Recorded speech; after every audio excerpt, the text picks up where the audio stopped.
আসসালামু আলাইকুম। School of জার্নালিজমের আজকের ক্লাসে সবাইকে স্বাগত জানাচ্ছি। আমি রাকিব হাসান। গত ক্লাসে আমি আলোচনা করেছি প্যাকেজ কি, কেন এবং কিভাবে তা করতে হয়। আশা করি বিষয়টি সম্পর্কে আপনারা একটি পরিপূর্ণ ধারণা পেয়েছেন। তারপরও যদি কারো কোনো প্রশ্ন থাকে তাহলে অবশ্যই কমেন্টে তা জানাবেন। তো আজকের ক্লাসে আমি আপনাদের সাথে আলোচনা করব মূলত ক্রস চেকের গুরুত্ব সম্পর্কে। সাংবাদিকতায় একটি ইম্পর্টেন্ট টার্মিনোলজি হচ্ছে ক্রস চেক। তো এই ক্রস চেক কি এবং কিভাবে এই চেকটা করতে হয় সে বিষয়টি নিয়ে আমি আপনাদের সামনে কথা বলব। প্রথমত আসা যাক যে ক্রস চেক কি, কেন ক্রস চেক করতে হয়। যখন সাংবাদিকতায় আমরা কোনো একটি নিউজকে কেন্দ্র করে আমরা যখন অফিসে কোনো তথ্য জানাতে চাই, তখন আমাদেরকে অবশ্যই সেই তথ্যটি সঠিক কিনা সে সম্পর্কে একটি স্পষ্ট ধারণা নিতে হবে। এবং সে কারণে আমি কোনো একটি সোর্স থেকে খবর পেয়েছি, সেই খবরটির সত্যতা যাচাই করার জন্য অন্য আরও কয়েকটি সোর্স মারফত আমি খবরটি জেনে নেব এবং ঘটনার সত্যতা সম্পর্কে আমি জেনে নিয়ে তারপর গিয়ে আমি সেটি আমার চ্যানেলে স্ক্রল হোক অথবা সেটি কোনো ধরনের গুরুত্বপূর্ণ বুলেটিনে যাওয়ার মতো যদি নিউজ হয় তাহলে আমি সেই নিউজটি দেব, অন্যথায় আমি সেই নিউজটি কখনো দিব না। তো চলুন আজকে ক্রস চেক সম্পর্কে আমরা বিস্তারিত জেনে আসি। ক্রস চেক কেন, কিভাবে করবেন এবং সেটা করার ফলে আপনার বস্তুনিষ্ঠতা কিভাবে বাড়বে, আপনার বস্তুনিষ্ঠতা আপনার ফেস ভ্যালুর সাথে আপনার চ্যানেলের ফেস ভ্যালু এবং বস্তুনিষ্ঠতার বিষয়টি মানুষের মধ্যে অনেক বেশি বিশ্বাসযোগ্যতার বা গ্রহণযোগ্যতা তৈরি করবে। সুতরাং ক্রস চেকের কোনো বিকল্প নেই। প্রতিদিন চারদিকে অসংখ্য ঘটনা ঘটে, কিন্তু সব ঘটনাই সংবাদ নয়। সংবাদ উপাদান যেসব ঘটনায় থাকে সেগুলো সংবাদ হয়, বাকিগুলো শুধুই ঘটনা। আর কিছু আছে রটনা বা গুজব। গুজবের ডালপালার মতো শাখা প্রশাখা গজায়, মানুষকে বিভ্রান্ত করে। গুজবের বিষয়ে খুবই সতর্ক থাকতে হয় একজন সাংবাদিককে। যখন একজন সাংবাদিক একটি সংবাদ তৈরি করবেন তখন তাকে সব যাচাই করে নিতে হয়। সংবাদ তৈরির আগেই ঘটনার সত্য মিথ্যা সহ এর বিভিন্ন দিক বিশ্লেষণ করে দেখবেন তিনি। গুজবের ফাঁদে বা ভুল তথ্যের চোরাবালিতে রিপোর্টার কখনো পা দেবেন না। সোর্সের কথাও তিনি সবসময় বিশ্বাস করবেন না এবং সোর্সের দেয়া তথ্যকে অবধারিত সত্য ভেবে তিনি কোনো রিপোর্ট করার জন্য তড়িঘড়ি করবেন না। আগে তিনি খোঁজ খবর নেবেন, সত্য মিথ্যা যাচাই করবেন। প্রয়োজনে অন্যান্য সোর্স, থানা, পুলিশ বা ঘটনাস্থলের কাছাকাছি যার অবস্থান তার কাছ থেকে খবর নেবেন। সরাসরি তিনি নিজেই খবর নেবেন। বারবার ক্রস চেক করবেন, এতে ভুল হবার সম্ভাবনা কমে যাবে। ক্রস চেকের মাধ্যমে একজন রিপোর্টার তার রিপোর্টের সত্যতার বিষয়টি নিশ্চিত করার মাধ্যমে নিজের পেশাদারিত্বকে সব সংশয়ের ঊর্ধ্বে রাখবেন। এটা একই সাথে রিপোর্টার এবং তার প্রতিষ্ঠানের ইতিবাচক ভাবমূর্তিকে অক্ষুণ্ণ রাখার অন্যতম সহায়ক শক্তি। কেননা ভুলবশত যে কোনো নিরপরাধ ব্যক্তি বা প্রতিষ্ঠানের সম্মানহানির দায় রিপোর্টার এড়াতে পারেন না।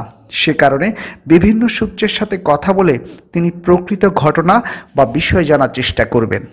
ভুল মানুষের হতেই পারে, তাই বলে এমন কিছু ভুল আছে যেগুলো করা যাবে না। সেসব ভুলের মাসুল দিতে হয় অনেক বেশি। এতটাই চরম মূল্য দিতে হয় যে রিপোর্টারের সাংবাদিকতার ক্যারিয়ারই হুমকির মুখে পড়ে যায়। সোর্সের তথ্য উপাত্ত যাচাইয়ের জন্য আরও কয়েকটি সোর্সের মাধ্যমে খবর নিয়ে যখন সেটি সম্পর্কে একটি পরিপূর্ণ ধারণা পাওয়া যাবে, তখনই আপনি কেবল নির্ভর করতে পারেন যে আপনার নিউজটি সত্য বা বস্তুনিষ্ঠ। যদি আপনি আপনার সোর্সের বস্তুনিষ্ঠতা সম্পর্কে নিশ্চিত হন, তাহলেই আপনি অফিসে জানাতে পারেন খবরটি, নতুবা ভুল তথ্য দিয়ে কাউকে বিভ্রান্ত করার কোনো অবকাশ নেই।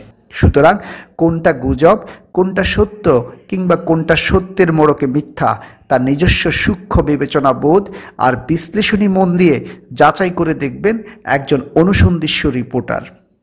মনে রাখতে হবে, এক্ষেত্রে কোনোভাবেই ভুল করা যাবে না। টেলিভিশনে একটি ভুল তথ্য একবার চলে গেলে তা অসংখ্য মানুষের কাছে পৌঁছে যায়। সুতরাং ভুল করার কোনো অবকাশ নেই। প্রয়োজনে তিনি সোর্সের দেওয়া তথ্য যাচাই বাছাই করবেন, বিভিন্ন জনের সাথে কথা বলবেন, একই এলাকায় বা কাছাকাছি আছে এমন সোর্স বা পরিচিত ব্যক্তিবর্গের সাথে যোগাযোগ করবেন। এক সোর্সের পরিসংখ্যানের সাথে আরেক সোর্সের পরিসংখ্যান মিলিয়ে দেখবেন সোর্স তাকে ভুল পথে নিচ্ছেন কিনা, সেদিকেও সতর্ক দৃষ্টি রাখবেন। রিপোর্টার সোর্সের সাথে ভালো সম্পর্ক রাখবেন, তাকে বিশ্বাসও করবেন, তবে যাচাই বাছাই করার পর। একজন রিপোর্টার কারো প্রতি অন্ধভাবে বিশ্বাস রাখবেন না, তাকে একই সাথে ঘটনার বিস্তারিত এবং সূক্ষ্ম বিষয়গুলোর উপর নজর রাখতে হবে। কে কখন কি বলছেন, কেন বলছেন, ঘটনার সাথে এর সম্পর্ক কি, তার জানার মাঝে কোনো ভুল আছে কিনা, এগুলো বারবার ক্রস চেক করবেন। যত বেশি ক্রস চেক করবেন তার রিপোর্ট বা তথ্য ততই সঠিকতার মানদণ্ডে উত্তীর্ণ হবে। রিপোর্টারকে ভুলে গেলে চলবে না, চারদিকে সত্যের আবরণে অনেক মিথ্যে ঘুরে বেড়ায়। এমন অনেক মিথ্যে ঘটনা আছে যেগুলো আপাতদৃষ্টিতে সত্য মনে হয়, পরে যখন মিথ্যা ধরা পড়ে তখন হয়তো অনেক দেরি হয়ে গেছে, রিপোর্ট অনিয়ার হয়ে গেছে। ভুল তথ্যের কারণে যে কারো জীবন তছনছ হয়ে যেতে পারে, এমন ক্ষতি হয়ে যেতে পারে যা সারা জীবনেও তিনি পুষিয়ে নিতে পারবেন না। কাজেই একটি রিপোর্টের কারণে কোনো নিরীহ মানুষের অস্তিত্ব যেন হুমকির মুখে না পড়ে, সেজন্য পুনরায় ক্রস চেকের কোনো বিকল্প নেই।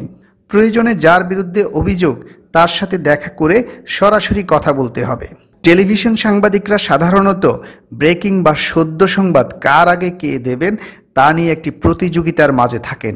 সে কারণে অনেক সময় ক্রস চেক করে তথ্য না দেওয়ার কারণে তার ব্রেকিং বা সদ্য সংবাদটি ভুল হয়ে যায়, পরে আবার পরিবর্তন করতে হয়। এতে দর্শক বিভ্রান্ত হন, কিন্তু আগের স্ক্রলের তথ্যটি লাখো মানুষের কাছে ছড়িয়ে গেছে।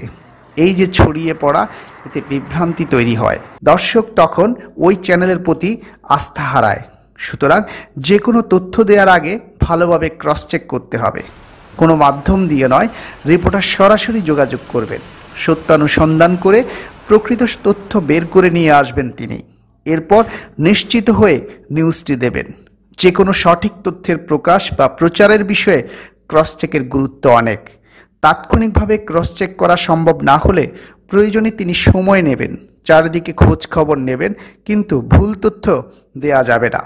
সাংবাদিকতায় একটি চিরন্তন কথা আছে, when it is doubt just cut it out, অর্থাৎ কোনো সন্দেহ থাকলে বাদ দেবেন, কিন্তু ভুল তথ্য দেবেন না। ভুল দেওয়ার চেয়ে বরং না দেওয়াটাই যুক্তিযুক্ত। তো দর্শক, আজ এ পর্যন্তই।